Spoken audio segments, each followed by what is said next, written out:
but I thought I wanted to talk about this story because I thought it was kind of, it was inspiring.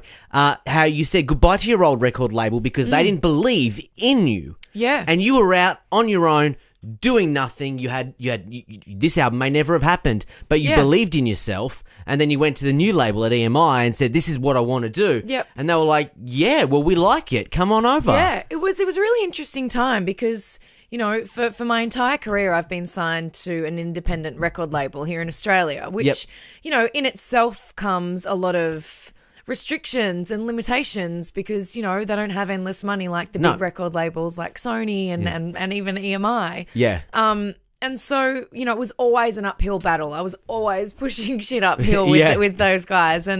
But it made it all the sweeter when we actually had success with singles and albums and things like that. But and in saying that too, I was always investing, any money that I made, gigs that I do, tours, I was always spending my own money back into your career, back right? into it, with video clips, I was, paying for half the videos, instead of it being a really shit video, it was just a shit video. And so I jumped on a plane and paid for my own trip to go over to the US, paid for my own flights and accommodation and contacted all the producers and writers myself and paid for the studio time and the studio sessions and the musicians. And, I put this album together myself at the demo stage. Yep. In terms of writing and recording it. And then I came back to Australia and played it to my old label and, I'd kind of, while I was over there writing the album, I'd gained this whole new sense of confidence and courage and bravery and freedom and belief in myself. And, I was kind of saying, I was not letting people weigh me down and hold me back. And that was my really big thing, was that I wasn't going to let anyone hold me back anymore. Yeah. And so when I got back and I got a really lukewarm response from the label, I kind of just thought, you know what? Disheartening. It was disheartening because it was like, I've worked my ass off and I know this is a killer record. Yeah.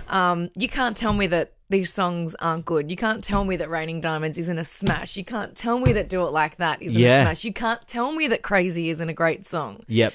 And I believed in myself and my songs and what I delivered that much that I did what some people at the time thought may have been career suicide. Well, it's crazy. I left the record label. It's crazy to walk away from a deal and go, "See you later, you don't believe in me." Well, I mean, so many people spend their life trying to get a record deal, and here's me walking away from one. And then also, too, so many artists spent their entire careers getting a record deal and then allowing themselves to be shaped, molded by a record label going, "Well, I think you need to be this." And they go, "Okay, well, I'll do this because I just want this deal."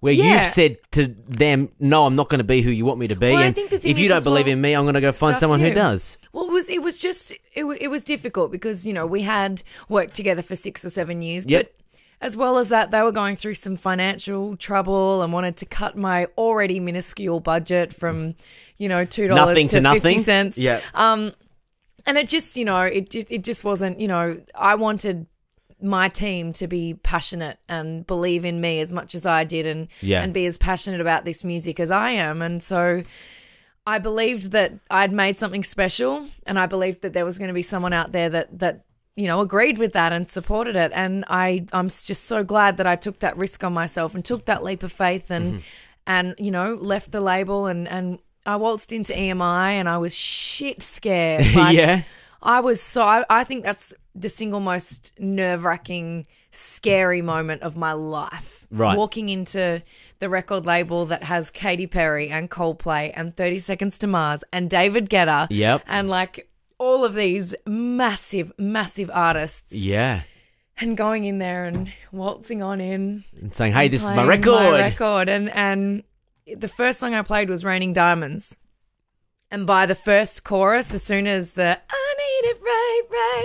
As soon as that came in, they just sat back in their chairs and were like, "Whoa." It was one word. Whoa. That was it. Wow. And I knew that I had them. It was, even just thinking about it, I kind of get chills thinking about that moment because that was a really pivotal moment for me. And it kind of made all of the risks that I took so worth it. Smallzy's Surgery. Nova.